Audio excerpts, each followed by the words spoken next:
Hello everyone, मैं मुमताज गुप्ता। आज देखेंगे 8th क्लास एनसीईआरटी चैप्टर 8 और ये 8th क्लास की एनसीईआरटी का लास्ट चैप्टर है और इसका हमने थ्योरी वाला पोर्शन पहले कंप्लीट कर लिया है। आज हम इसके क्वेश्चन आंसर देखेंगे। तो आइए शुरू करते हैं। पहले चैप्टर का नाम देख लेते हैं। राष्ट्रीय आंदोलन का संगठन 1870 के दशक से 1947 तक। तो आइए शुरू करते हैं। क्वेश्चन नंबर 1, आर्म्स एक्ट एवं वर्नाकुलर एक्ट कब पारित किया गया? ए 1878, बी 1879, सी 1870, डी 1880। तो इसका जो सही आंसर हो जाएगा वो हो जाएगा ए 1878। नेक्स्ट देखते हैं क्वेश्चन नंबर 2, इल्बर्ट बिल कब लागू किया गया? ए 1884, बी 1878, सी 1883, डी इनमें से कोई नहीं। तो इसका जो सही आंसर है वो हो जाएगा 1883। तो ये दोनों क्वेश्चन बहुत ज़्यादा एग्जाम में पूछे जाते हैं और मैंने कई सारे एग्जाम में देखे हैं। नेक्स्ट देखते हैं क्वेश्चन नंबर 3, 1885 ईस्वी में कांग्रेस की स्थापना कहाँ की गई थी? ए कलकत्ता, बी बंगाल, सी बम्बई, डी मद्रास। तो इसका जो सही आंसर हो जाएगा वो हो जाएगा बम्बई। ठीक है, तो इसका ऑप्शन नंबर सी हो जाएगा, बम्बई में की गई थी। नेक्स्ट देखते हैं क्वेश्चन नंबर 4, खिलाफत आंदोलन का क्या कारण था? ए भारतीय मुसलमानों का शोषण, बी मुसलमानों की जमीन जब्त, सी तुर्की के खलीफा पर सख्त संधि थोपना, और डी है ये सभी। देखिए, खिलाफत आंदोलन जो किया गया था वो इसलिए किया गया था कि क्योंकि जो तुर्की के खलीफा थे, ठीक है, जो तुर्की के खलीफा थे उनका जो उनकी जो शक्तियां थी, तो अंग्रेज सरकार ने तुर्की में खलीफा की शक्तियों को छीन लिया था और वो नाम मात्र के खलीफा रह गए थे। तो मुस्लिमों का ये कहना था कि हमारे खलीफा के जो हमारी खलीफा का जो पद है उसको यूं के त्यों ही रखा जाना चाहिए और खलीफा के अधिकारों के साथ कोई भी हस्तक्षेप नहीं किया जाना चाहिए, क्योंकि इससे क्या होगा, मुस्लिम धर्म प्रभावित होगा। तो इसलिए ये भारत में खिलाफत आंदोलन के नाम से आंदोलन चलाया गया था। इसका सीधा सीधा मतलब था कि जो अंग्रेज हैं उनका बहिष्कार करो, ताकि जो उन्होंने तुर्की के खलीफा के साथ कुछ भी गलत चीज करी है वो उस दबाव में आकर दोबारा से खलीफा के जितने भी अधिकार हैं उनको वापस कर दें। तो इसका जो ऑप्शन सही हो जाएगा वो हो जाएगा सी। नेक्स्ट देखते हैं क्वेश्चन नंबर 5, निम्नलिखित को सुमिलित कीजिए। ए आर्म्स एक्ट। देखिए, आर्म्स एक्ट किससे संबंधित है, आप बताइए। अगर आपको पता है तो आप कमेंट बॉक्स में इसके आंसर कमेंट कर दिया करो, तो मुझे भी पता रहेगा कि अगर मैं आपको थ्योरी पढ़ा रही हूँ तो आप कितना उसको समझ पा रहे हैं। ठीक है, तो मुझे पता रहेगा कि अगर आप क्वेश्चन आंसर अटेंड कर पा रहे हैं, उसके आंसर निकाल पा रहे हैं, तो आपको कितना समझ आ रहा है, कितना नहीं आ रहा है। अगर आपको समझ कम आ रहा है तो फिर मैं कुछ चेंज करूंगी अपने पढ़ाने में, ताकि आपको जो चीजें मैं समझाने की कोशिश कर रही हूँ आपको अच्छे से समझ में आए। तो देखिए, आर्म्स एक्ट किससे संबंधित था? वो संबंधित था भारतीयों के पास जो हथियारों पर अंकुश लगाना। यानी कि इस एक्ट का मतलब था, ये आया था 17, अभी मैंने बताया था 1878 में। और इसका क्या मतलब था कि कोई भी भारतीय व्यक्ति अपने पास हथियार नहीं रख सकेगा, क्योंकि 1857 के विद्रोह के बाद से जो अंग्रेज थे वो कहीं ना कहीं भारतीयों पर लगाम लगाने की कोशिश कर रहे थे ताकि इस तरह का विद्रोह दोबारा ना हो। तो उन्होंने बोल दिया कि कोई भी व्यक्ति हथियार नहीं रख सकता। बी है वर्नाकुलर एक्ट। तो वर्नाकुलर एक्ट भी 1878 में आया था और इसका जो मेन मोटिव था, इसका था कि कोई भी व्यक्ति, कोई भी प्रेस जो अंग्रेज सरकार है उसके खिलाफ कुछ भी नहीं छाप सकती है, ठीक है। यानी कि कोई भी प्रेस वाला किसी भी तरह की इन चीजों को नहीं छाप सकता है जो जिसमें अंग्रेज सरकार को गलत दिखाया गया है। यानी कि सीधे सीधे ये था कि अगर कोई भी व्यक्ति अंग्रेज सरकार के खिलाफ, इंग्लैंड की सरकार के खिलाफ कुछ भी गलत छापेगा तो उसकी प्रेस को जब्त कर लिया जाएगा और उसकी जितनी भी व्यक्तिगत संपत्ति है, घर मकान जमीन जायदाद जो भी है, उस सबको जब्त कर लिया जाएगा। तो इसके वजह से कोई भी व्यक्ति अंग्रेजों के खिलाफ कुछ चीज नहीं छापेगा तो दोबारा से क्या होगा, विद्रोह नहीं होगा। तो इसलिए ये वर्नाकुलर एक्ट आया था। नेक्स्ट है इल्बर्ट बिल। देखो इल्बर्ट बिल किससे संबंधित है, न्यायपालिका से संबंधित है। इसमें क्या था कि ये बिल पास हो गया था लेकिन बाद में इसका विरोध हुआ तो ये बिल क्या है, वापस हो गया था। और जब ये बिल वापस हुआ तब हमारे जो भारतीय थे उन्होंने विरोध किया कि ये बिल वापस क्यों हुआ। जबकि इल्बर्ट बिल में ये कहा गया था कि कोई भी भारतीय न्यायाधीश, ठीक है, कोई भी भारतीय जज किसी भी ब्रिटिश के ऊपर मुकदमे की सुनवाई कर सकता है। यानी कि अगर कोई ब्रिटिश यानी कोई अंग्रेज का मुकदमा चल रहा है कोर्ट में, तो पहले क्या था कि अगर किसी ब्रिटिश का मुकदमा चल रहा है तो उसको ब्रिटिश जज ही सुन सकता था, भारतीय जज नहीं सुन सकता था।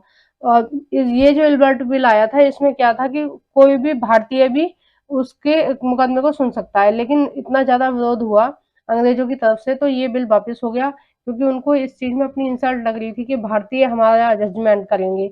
या फिर उनको ये भी था कि जो जो इंग्लैंड के ही जज होते थे और इंग्लैंड का ही मान लीजिए कोई मुलजिम है तो वो क्या करते थे, उनको सपोर्ट करते थे, ठीक है, भारतीयों को सपोर्ट नहीं करते थे। तो ज्यादातर जो कोई भी मुकदमा चलता था उसमें जो सजा के पात्र होते थे वो भारतीय होते थे, चाहे गलती अंग्रेजों ने करी है या भारतीयों ने करी है, भारतीय नागरिक ने करी है, लेकिन जो सजा मिलती थी या जुर्माना टाइप जो भी होता था वो भारतीयों को ही देना होता था, अंग्रेजों को नहीं, क्योंकि एक तरह से ये पक्षपात चल रहा था भारतीयों के साथ। तो जब ये बिल आया फिर इसका विरोध हुआ, इंग्लैंड वालों ने विरोध किया क्योंकि उनको लग रहा था कि हमारी शक्तियां छिन जाएंगी। फिर उसके बाद में जब ये बिल वापस हो गया तब इसका विरोध भारतीयों ने किया कि ये तो गलत है ना, ये तो पक्षपात वाली बात हो गई। अब देखिए रॉलेट एक्ट आया था 1919 में, यानी कि 1990 में। और इसका मेन मोटिव था कि अभिव्यक्ति पर अंकुश, यानी कि जो ब्रिटिश सरकार है, जो ब्रिटिश की पुलिस है, वो किसी भी व्यक्ति को बिना किसी नोटिस दिए या बिना ये बताए कि उसने क्या गलती करी है उसको जबरन उसमें जेल में बंद कर सकती थी। यानी कि अगर आप कुछ भी सरकार के खिलाफ बोलेंगे या उसको अंदेशा होगा कि हाँ यहाँ आंदोलन टाइप का कुछ होने वाला है तो सरकार क्या करेगी, आप पहले से पहले ही आपको जेल में बंद कर देगी। तो इस चीज का बहुत ज्यादा विरोध हुआ था क्योंकि इसमें ये था कि ये एक तरह से अंकुश लगाने वाली बात हो गई भारतीयों के ऊपर, है ना। तो इस चीज का विरोध हुआ था और इसका जो सही आंसर हो जाएगा 6 का, वो हो जाएगा तीसरा। देखिए, हाँ देखिए पहले का 4th है, यही हो जाएगा तीसरा। नेक्स्ट देखते हैं क्वेश्चन नंबर 6। निम्नलिखित आंदोलन को उनके वर्ष से सुमिलित कीजिए, ठीक है, कौन से आंदोलन किस वर्ष में हुए हैं उसको सुमिलित करना है।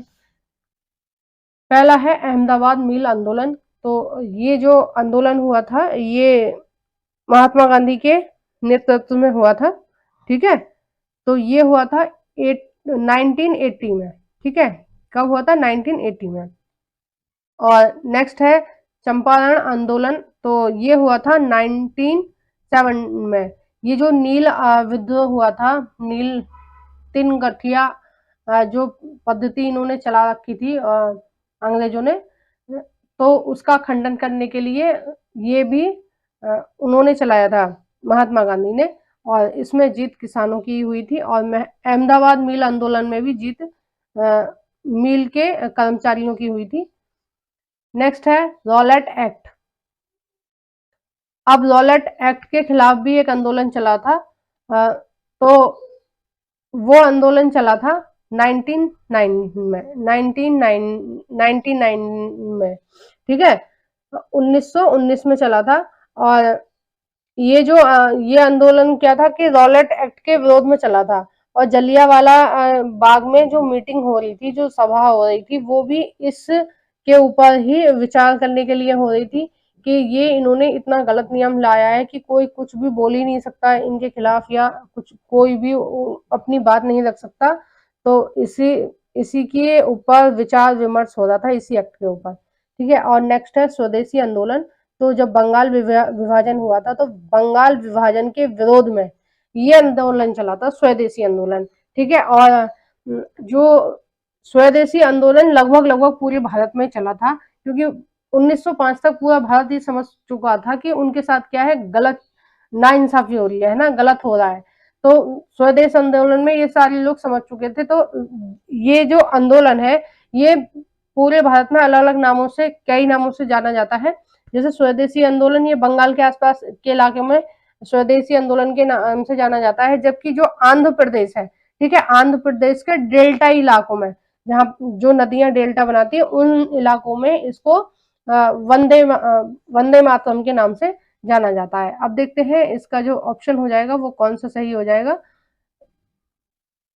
ए का सेकंड है। ठीक है, ए का क्या है, सेकंड। अब देखो ए का सेकंड दो में है, इसमें भी है, इसमें भी है। दूसरा देखते हैं बी का फर्स्ट। तो देखिए ये वाला थर्ड वाला सही हो जाएगा। ठीक है, बी का फर्स्ट और सी का फोर। ठीक है, और डी का थ्री, ये वाला सही है। नेक्स्ट देखते हैं क्वेश्चन नंबर 7, रूस की क्रांति कब हुई। देखिए इस चैप्टर से बहुत ज्यादा इसका लेना देना नहीं है क्वेश्चन का, लेकिन ये एनसीईआरटी में दिया हुआ था, तो मैं इसलिए ये क्वेश्चन आपके में डाल दिया, क्योंकि कई बार एग्जाम में पूछ लिया जाता है। तो जो रूस की क्रांति हुई थी वो हुई थी 1917 में, 1970 में। और जो 1970 में ये क्रांति हुई थी, इससे हमारे भारतीयों को एक राष्ट्र की भावना जागृत होने में सहयोग मिला था। ठीक है, क्योंकि वो लोग ये समझ रहे थे, भारतीय ये समझ रहे थे कि किस तरह से जो रूस की जनता है, वो जो उनका शोषण हो रहा था रूस की जनता का, क्योंकि जो विश्व युद्ध हो रहे थे उनकी वजह से उन पर क्या टैक्स बढ़ाया जा रहा था। तो वो सेम नीति क्या है, भारत के ऊपर लागू हो रही थी कि भारत पर ब्रिटिश का उस समय शासन था। तो ब्रिटिश क्या कर रहे थे, अपने जोखिम को कम करने के लिए भारतीयों पर टैक्स लगा रहे थे। ठीक है, तो उन्होंने ये प्रेरणा रूस से ली कि रूस ने किस तरह से अपने देश को आजाद कराया, किस तरह से जन विद्रोह हुआ वहां पे। तो रूस की क्रांति से काफी चीजें हमें सीखने को मिली। तो इसीलिए ये इस चैप्टर में दे रखा है, ये वर्ल्ड हिस्ट्री का है, लेकिन इस चैप्टर में ये भी दे रखा है। ठीक है, नेक्स्ट देखते हैं क्वेश्चन नंबर 8, स्वतंत्रता मेरा जन्म सिद्ध अधिकार है, मैं इसे लेकर रहूंगा, यह नारा किसने दिया था। ए विपिन चंद्र पाल, बी बाल गंगाधर तिलक, सी लाला लाजपत राय, डी महात्मा गांधी। तो 8 का जो सही आंसर हो जाएगा वो हो जाएगा सेकंड। इनको लोकमान्य भी बोलते हैं, लोकमान्य बाल गंगाधर तिलक। ठीक है, आइए नेक्स्ट देखते हैं।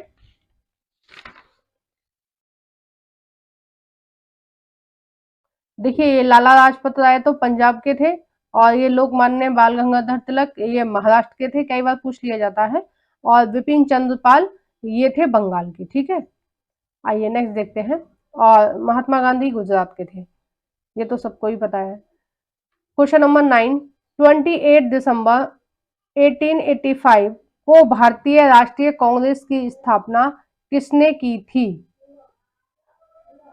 ये ऑप्शन गलत हो गए हैं, चलिए मैं आपको बोल के बता देती हूँ।